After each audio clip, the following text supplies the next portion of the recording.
Good morning. Good morning. Good morning. And good morning, sunshines. Good morning, YouTube. Hey, y'all. Hey, Foxy girl. What's going on, girl? Did you have to work? What, girl? What you doing today? What is you doing today? Is you coming to visit me today? Girl, I got stuff to do today, though. Good morning, everybody. Excuse me for needing to use the tissue. You all, if you've been here for a while, you know I have allergies and I stopped taking the allergy medicine because with or without the allergy medicine, girl, the allergies just keep doing what they're doing. The allergy medicine wasn't doing anything for me. So I stopped taking that a few weeks ago. But I do have today, excuse me, today is MLK Day. Happy Martin Luther King Jr. Day, you guys. If you are working today, be careful out there, especially if you are in a snowy state like I live in.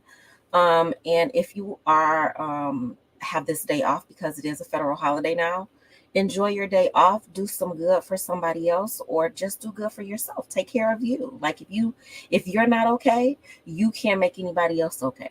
Um, so yeah, I have 2 appointments today. I'm going to get my yearly eye exam, my new glasses. I get a new pair of glasses every year, even though I barely wear them. I think my last year's glasses are in my purse, so I don't forget to take them. And then these are my year before. I think these are actually my faves.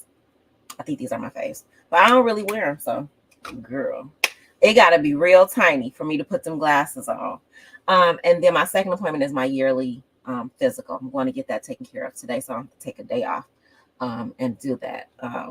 But hey, y'all, hey, what's going on? So I was going to come live earlier, but it was still dark outside, and I wanted you guys to kind of see a little bit of my snowy, well, you can't see the water, but you can see the snow, my snowy background through my window and my patio door. So yeah, that's the background.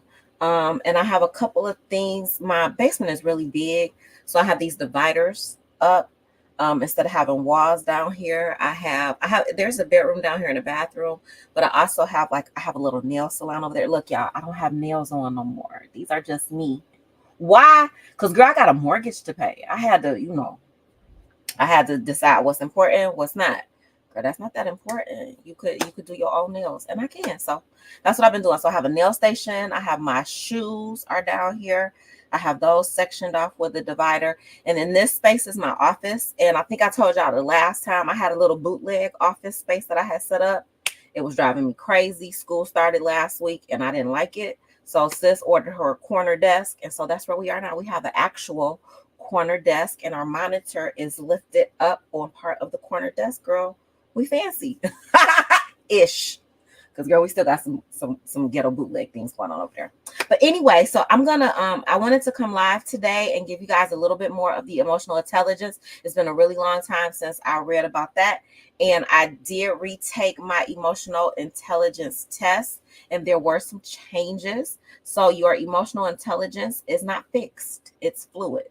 So there are aspects of who you are emotionally that, depending on what's happening in life, will change. I think I also told y'all one of the reasons that I'm definitely going to get my physical, besides that it's time, is I think I told you guys about my right arm, the numbness in my right arm. It's not new. When I was younger, I think I was diagnosed with carpal tunnels. And so I bought this. I have a few of these magnetic bracelets. I'll show you guys the inside of a magnetic bracelet. And so this is the inside of a magnetic bracelet. Those black and white and red things are the magnets on the other side of this magnetic bracelet. And so the magnetic, y'all see my little bootleg nails? These are my nails. I just put some gel polish on. And the polish is chipping and it's stressing me out because, girl, we don't like chip polish. But anyway, we'll deal with that later. The magnetic bracelet has absolutely helped. I think that one night I woke up and my arm was literally just was not functional. It hurt so bad. And so I had my daughter, because I still left some stuff in my old house. I'm sorry, y'all. I got some loose skin that I got to pick off because I get distracted easily. Anyway, I had left some stuff at my house that I moved from, but my kids are still there. So I had my daughter when she came up last weekend before she went back to school. She brought me my jewelry box, and my magnetic bracelet was in there, so I didn't have to get a new one because sis is on a budget. And it has changed. Like, it helps. It doesn't fix it, but it does take away some of that whatever is happening that's causing that pain and that aching. That magnetic bracelet is bomb. So I'm going to talk about that with my doctor today to figure out what I can do or what's going on. I'm thinking, and it feels like it's like somewhere up in this shoulder area. Like maybe I have a pinched nerve or something. I really don't know. But girl, depending on how I sleep, and I had to change out. I had bought some good pillows when I got my bedroom set. Girl, I can't use them good pillows. I had to go to Amazon and get me some feel good pillows, not because they expensive pillows. And them Amazon pillows work way better than them expensive pillows. So that has helped a lot. Yeah, and that's it. So obviously I'm off today. I go back tomorrow. And yeah, so this is the second half of the school year. Amen and hallelujah. We are almost at the end. This has been a year. Last year was a year. This has been a year too. I'm not going to talk much about it because I'm just going to deal with it. But yeah, I got things to say about my school year. But I'm not going to say them. I'm going to leave it alone until something changes. And God willing, that change will come sooner than later. So yeah, my eye is going to run, y'all. I'm sorry. But the allergies are allergying. And I don't know why. Okay, so anyway, emotional intelligence. I think I only read chapter 1. I did. And so we're on chapter 2.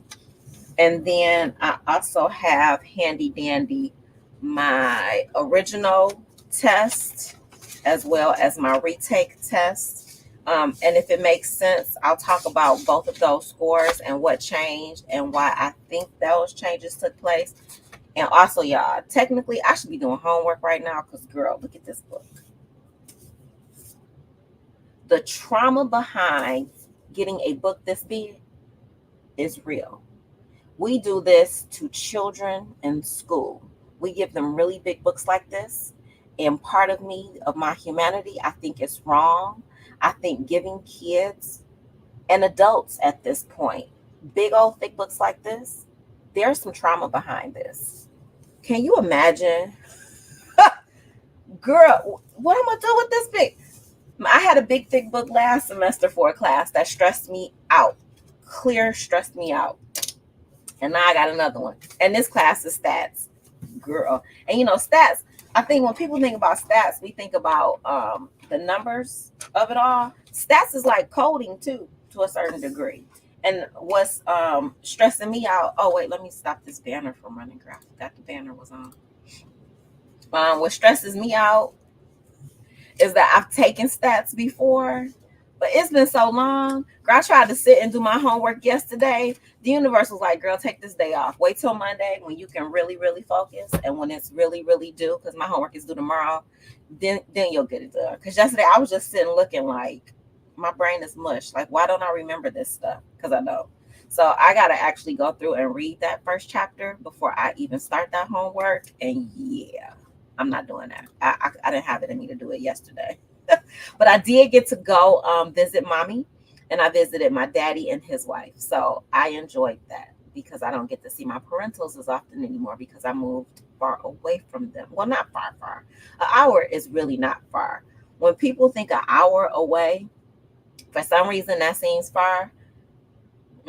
It's not that far. If something is important to you, an hour to get there is not going to make or break your decision. It's not. So there's that. And what else? I think that's all on life updates. Yeah, I think, did I talk? I don't think I came to y'all and talked about Christmas. I cooked Christmas dinner. Happy New Year, y'all. I cooked Christmas dinner. I fed my mom and my kids. New Year's, I did absolutely nothing and went back to work on the 8th. And this is week 2 of work. And luckily, it's a short week. Friday, we did have a snowstorm. Sis was nervous. Sis was scared. This is my first time being this place Right, right. Far is not far if something is important to you, though, right? Like, girl, just get in the car. Like, it'd be different if we had horses and buggies, or if we only had bikes to get us to places. I could see that, but you have a car, so there's no far. It's just a matter of you don't want to go, and that's fine. Just say that because you live so far, and you do everything else you want to do out here. That's far. I'm sorry, and I told you I got. So look, this nail is chipping. I don't think y'all can see it that light. It's gonna be too bright. Anyway, that gel is chipping. Girl, I gotta redo that. It's gonna stress me out all day. Anyway, okay. So, um, oh yeah. So Friday we had a snowstorm in Michigan, and I live closer to the middle of Michigan now, whereas I lived in southeast Michigan before, and so our snow here is very different from the snow an hour away. There is literally a difference, and so I went to work, and I was okay when I got to work, but then I knew the snow was still going to come in that area, but the snow came in this area first. And so all of the schools where I live at were shut down. So I have all of this playing into my psyche that morning. And when I knew, I think at 1 o'clock, the snow was supposed to come to the area where I work at, and the snow here was supposed to start at 10. And so this is my first winter here, so I really don't know what it's like. I don't know what the power outages in my area are like. Also, 2 days earlier, I had experienced intermittent power outages before I even went to work. I think there were three before I went to work. And so I was like, I might get home. I might not have no power. If I don't have no power, I can't get in the garage. Like, all of the things were playing to my psyche. And so I just ended up taking a half a day, and I took the afternoon off so I could get home and not be stressed out. And then to think about an hour drive in terrible weather coming back to a snowy area, y'all, I went through a whole lot of mental gymnastics on Friday, but I got home safely. I was able to fill up my gas tank before I got here. I stopped at the grocery store, and it was snowing when I got here. But thankfully, I got here, and I was safe. I didn't move my car Saturday because it was a lot. I shoveled. Sis needs a snowblower, but Sis's budget says, girl, right now you got a shovel. You're going to keep shoveling until life changes. So that part. And I think that's it.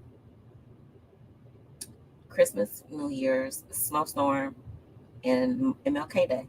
And here we are.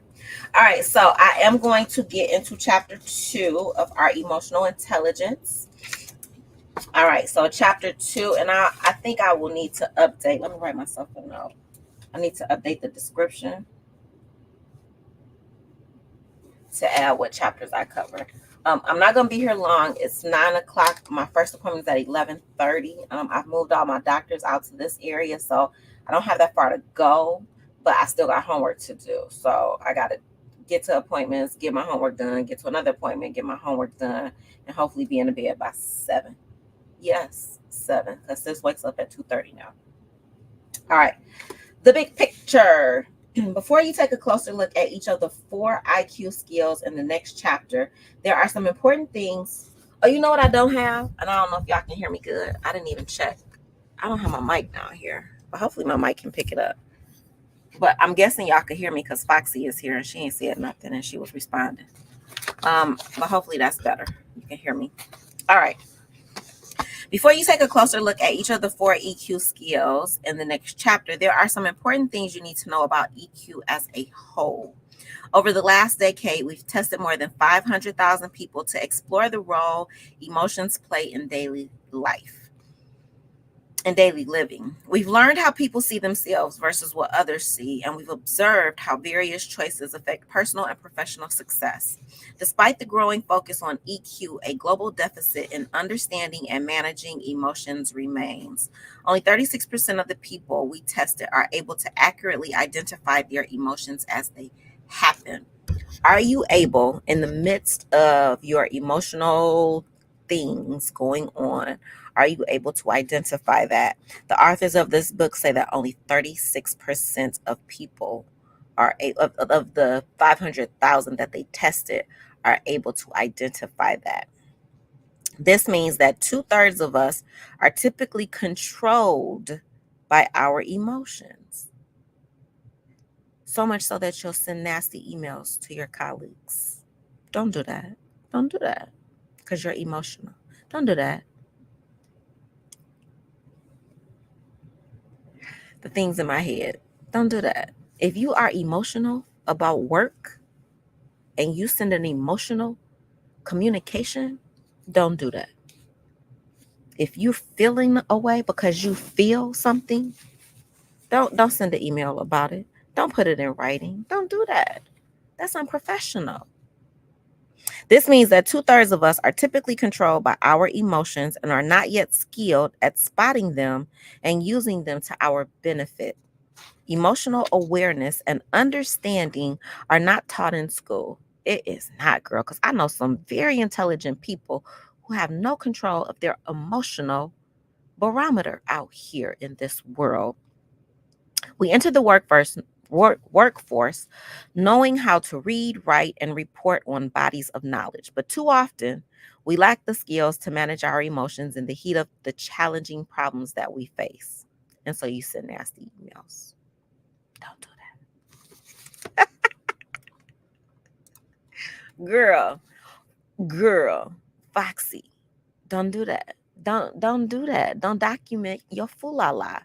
Don't document your emotions. Because when you think you pointing fingers at somebody emotionally, girl, it's 3 pointing right back at you.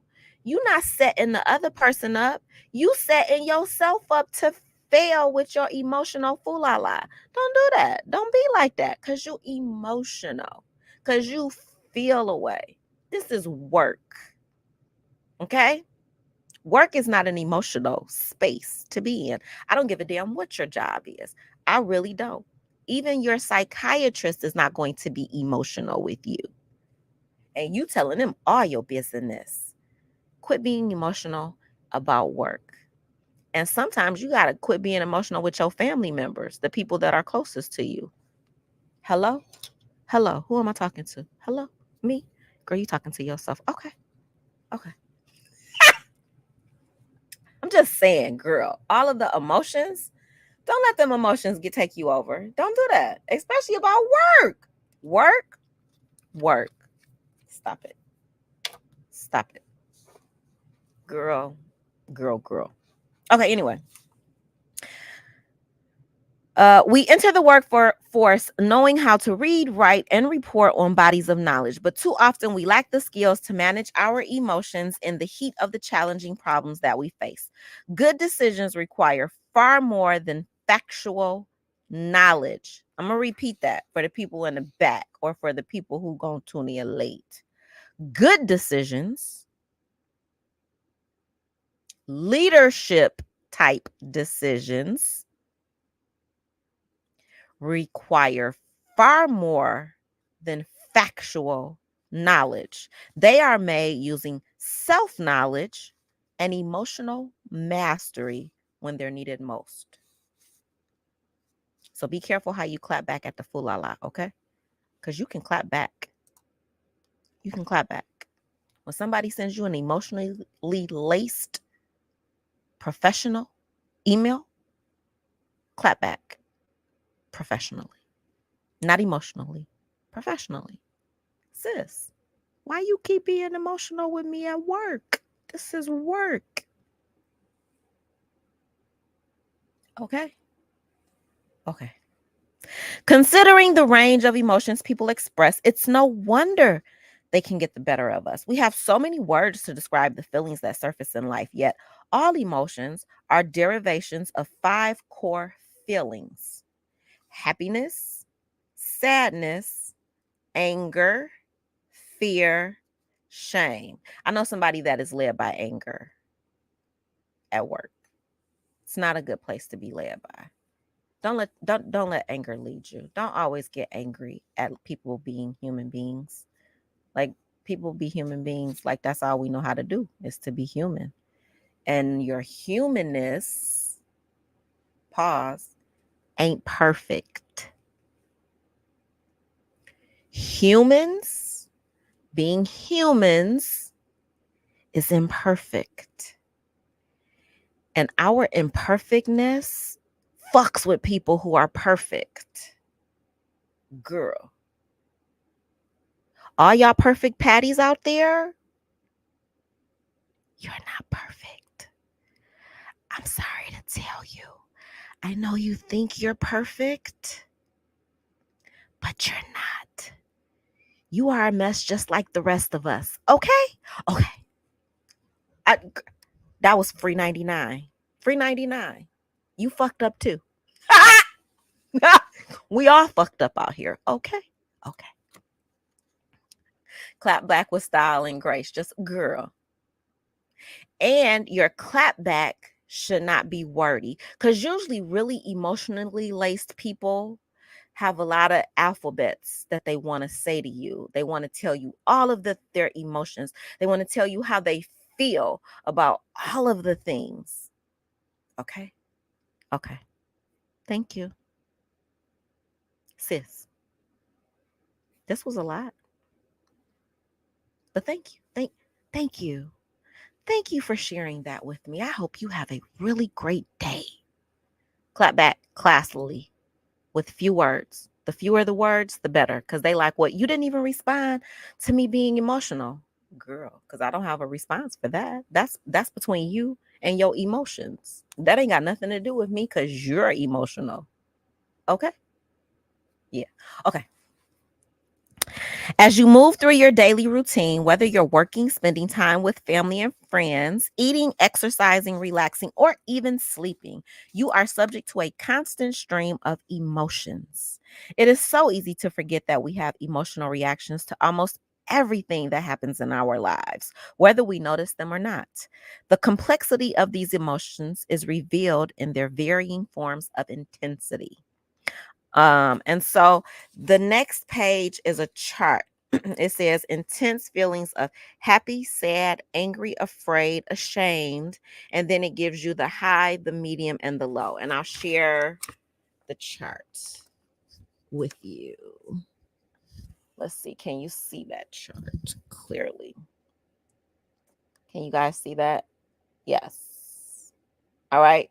So you see happy, sad, angry, afraid, and I can't see that last one. High, medium, and low. So I'll read some of these characteristics. So when you are happy and your intense feelings are high, you are elated, excited, overjoyed, thrilled, exuberant, ecstatic, fired up, and passionate. When your feelings are medium, you are cheerful, grateful, gratified, good, relieved, satisfied, glowing. And when your feelings are low and happy, you are glad, contented, pleasant, tender, pleased, and mellow. And then I'll go to the last one, ashamed. And let's do angry, because I know there's a lot of angry people who use that to fuel how they function. Let's do angry. Intense feelings of anger, when they are high, you are furious. I've heard that word. Enraged, outraged.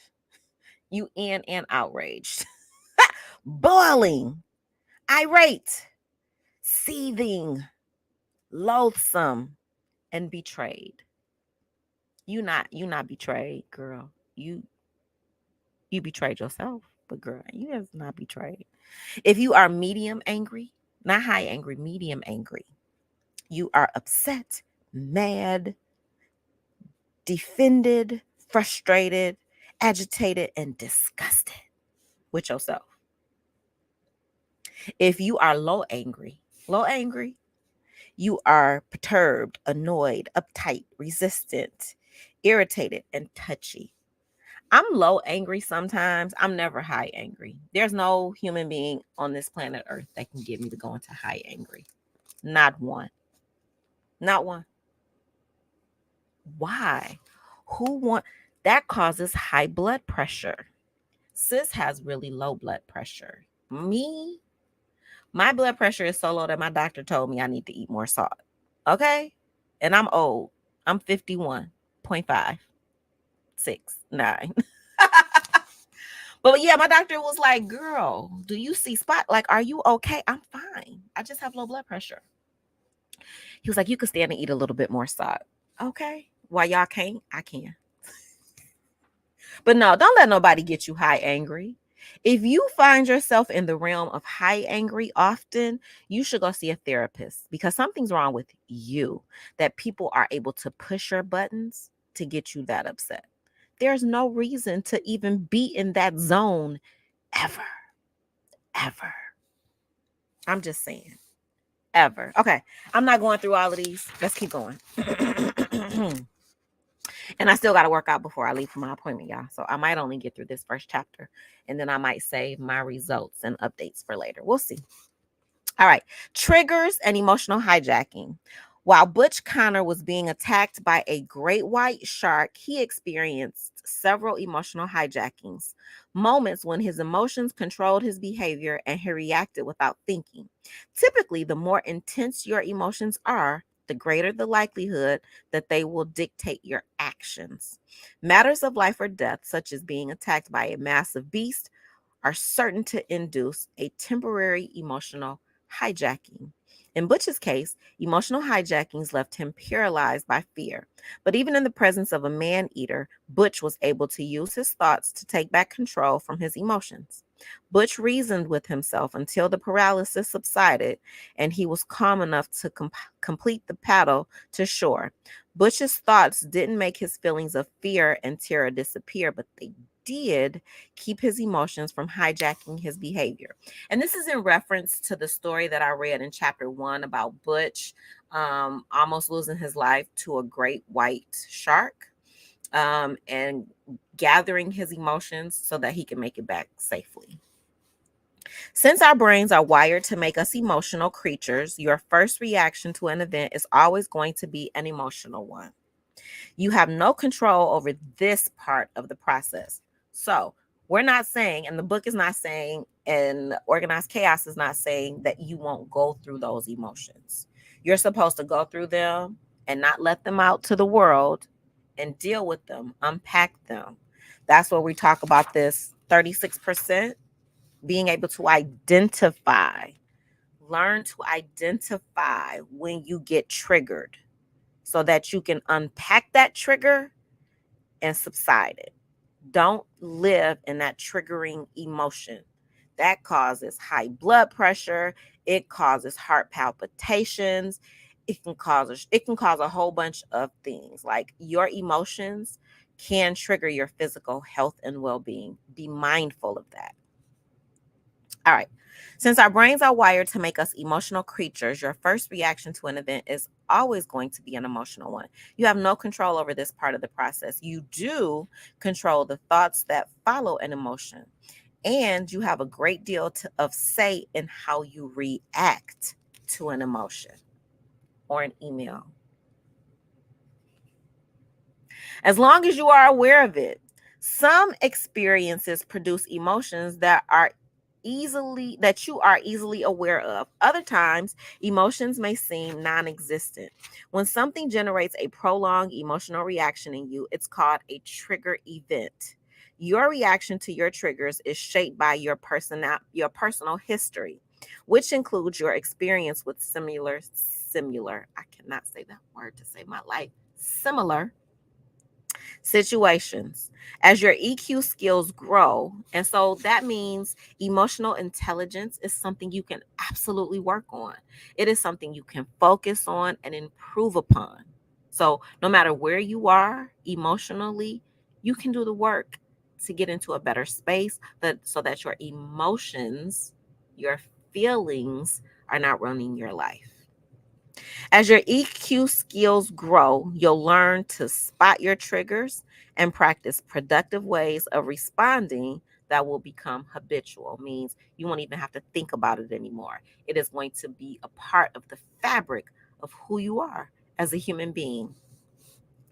This sis right here has been working really hard on that part of who I am. I work really hard. And what's interesting, I think What's really interesting about people who haven't done the work on themselves is when you encounter those people and you've done the work on yourself and you don't give those people the type of response that they thought they were going to get, then they feel like you don't care. Me being emotionally mindful does not mean that I don't care. It just means I'm not going to lead with those emotions, because those emotions and the words that can come out of my mouth and my mind behind those emotions can get me fired. It can get me busted in the face. It can get me, it can get a whole lot of negativity going on up and out in this world, right? So I work hard on my emotional intelligence so that I can be a stable human being. I can stay gainfully employed and live the life that I want to live. There are benefits to controlling your emotions. All right. Sizing up the whole person. Emotional intelligence is your ability to recognize and understand emotions in yourself and others, and your ability to use this awareness to manage your behavior and relationships. Emotional intelligence is the something in each of us that is a bit intangible. It affects how we manage behavior, navigate social complexities, and make personal decisions that achieve positive results. Emotional intelligence taps into a fundamental element of human behavior that is distinct from your intellect. So just because you're emotionally intelligent does not mean you're smart. That's all. And that's book smart, right? You can talk about street smarts too. You can. There's a difference between book smart and street smart. And everybody that's book smart don't necessarily mean they street smart. And everybody that's book smart don't necessarily have to be street smart, right? Some people live in a protected bubble where they won't encounter anything out in those mean streets. But you can be emotionally intelligent and have a very clear lack of street or common sense. And you can have common sense and have no emotional sense. It's good to have a balance between the two. There is no known connection between IQ and EQ. You simply can't predict EQ based on how smart someone is. Because again, there are very intelligent people in very high positions, and they're assholes. Okay? Okay. Cognitive intelligence, or IQ, is not flexible. Your IQ, short of a traumatic event such as a brain injury, is fixed from birth. You don't get smarter by learning new facts or information. Intelligence is your ability to learn, and it's the same at age 15 as it is at age 50. EQ, on the other hand, is a flexible skill that can be learned. While it is true that some people are naturally more emotionally intelligent than others, a high EQ can be developed even if you aren't born with it. Personality is the final piece in the puzzle. It's the stable style that defines each of us. Your personality is a result of your preferences, such as your inclination to introversion or extroversion. However, like IQ, personality can't be used to predict emotional intelligence. Also, like IQ, personality is stable over a lifetime.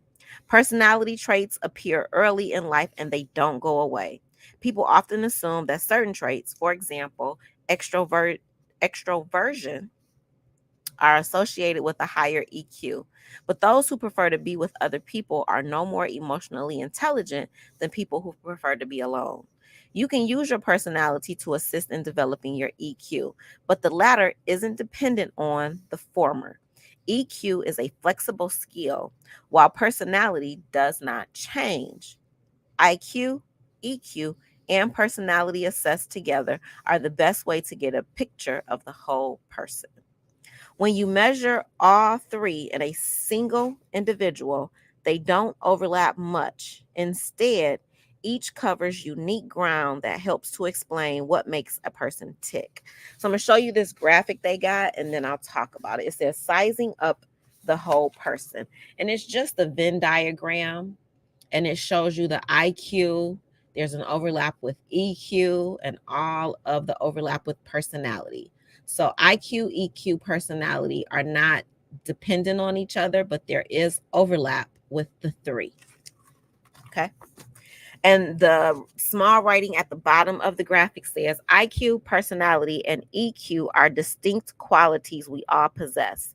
Together, they determine how we think and act. It is impossible to predict one based upon another. People may be intelligent, but not emotionally intelligent.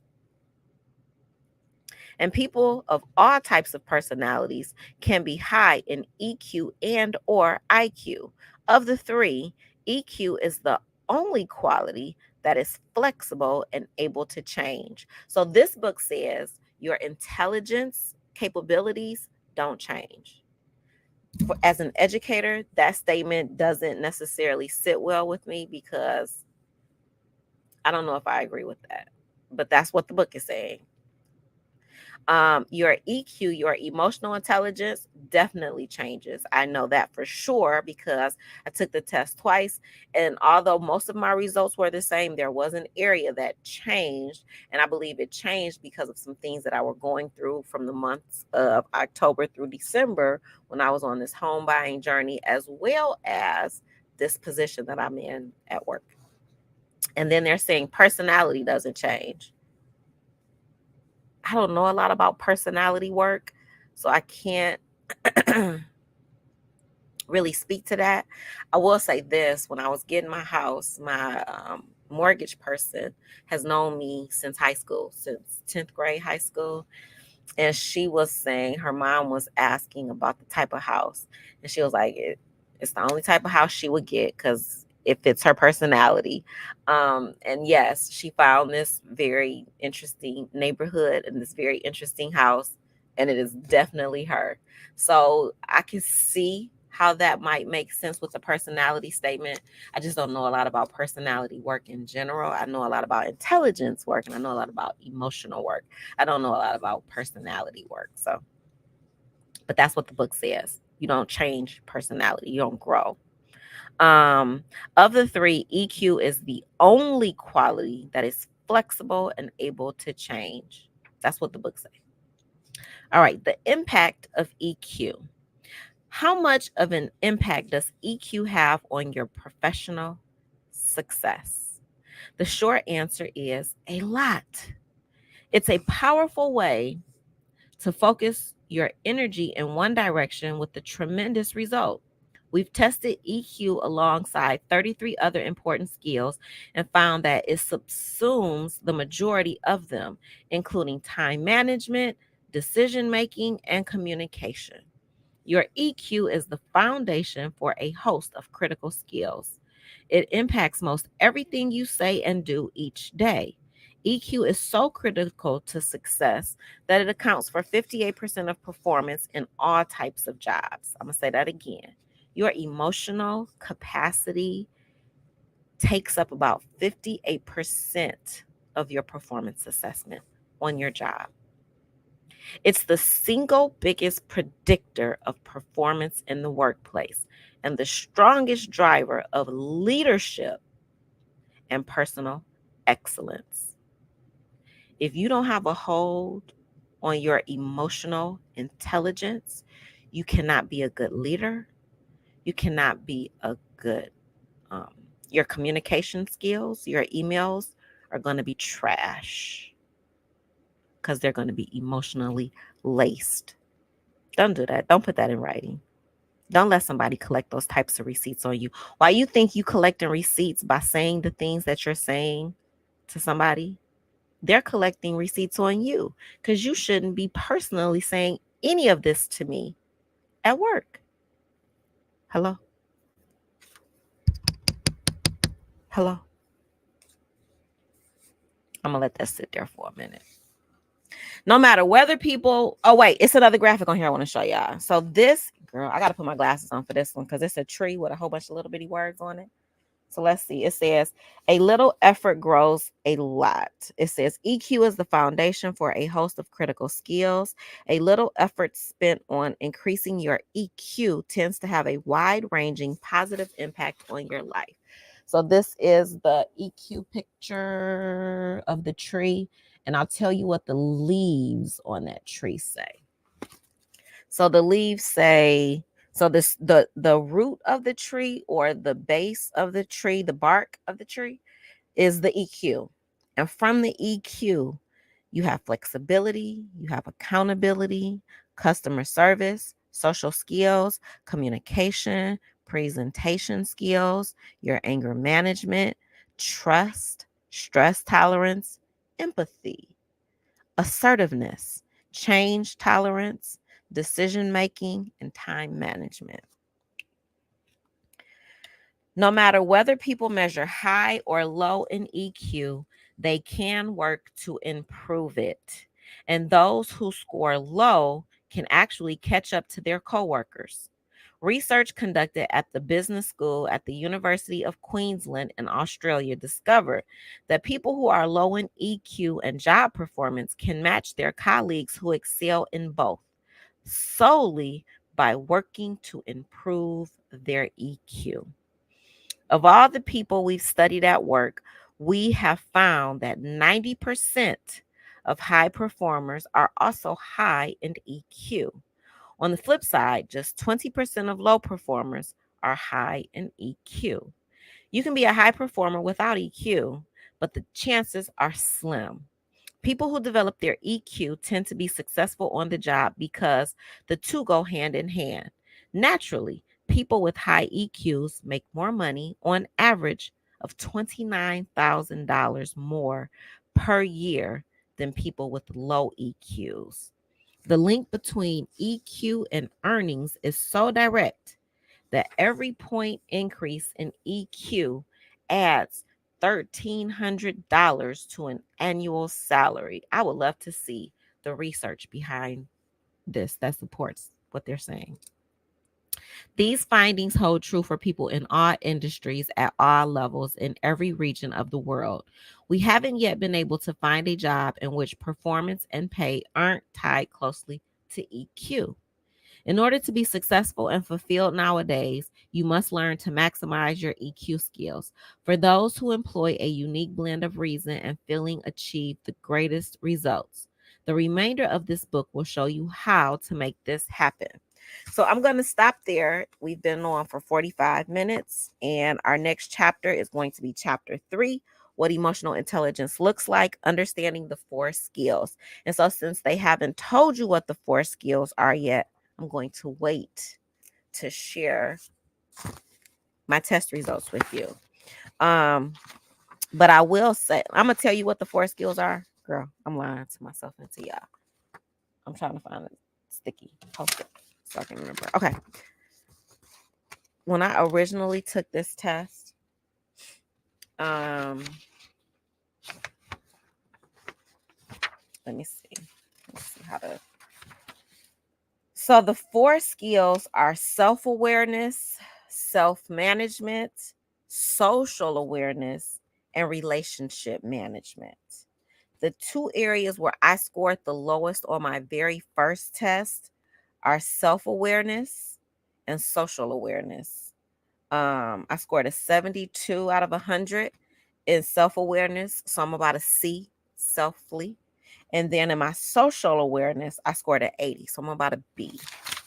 On my second test for social, so remember, social on my first test, I scored 72. Social on my second test, I'm sorry, self. Self on my first test is 72. Self on my second test, because I've done work, 78. It is true. You can grow. So my self-awareness grew 6 points in 6 months. Now, social awareness, I lost points. Social awareness was 80. I went down to 77. So I dropped 3 points. Where I grew was self-management. I stayed the same. And relationship management, I lost 4 points. So I lost points in some areas. I stayed the same in one. And why do I think I lost points across 3 of those domains? Because this was stressed out. Okay? Okay. Yes. Sis was stressed. Am I still stressed? Slightly. Not as much, though. Not as much. All right, you guys. Thank you for tuning in. If you were here live, if you catch this on replay, I hope you got a little bit of something from the emotional intelligence. We'll pick up with chapter 3 one day whenever I have the ability to come live, which is not that often because, girl, this book is ridiculous. And I'm reading it, so I can't even highlight. I got to take actual notes. So anyway, let me get some of this homework done. Let me get my workout in, and then let me go to my doctor's appointment to get my eyes checked out, and then to get my physical health checked out a little bit later. I love you guys. Take care of yourselves. Take care of your emotions. Be mindful emotionally of how you are functioning out here in this world, not just at work, but with your family and friends. They deserve the best version of you that you can be for them. And that will mean you are being the best version of yourself for who? For you. Mm-hmm. For you. And it's okay to be selfish about being the best version of you for you. If you aren't the best version of you for you, who you gonna be? How you gonna be good for anybody? You gonna be a toxic mess. Okay. Okay. Hey, Pink Dynamite. It's been a long time. Hey, sis.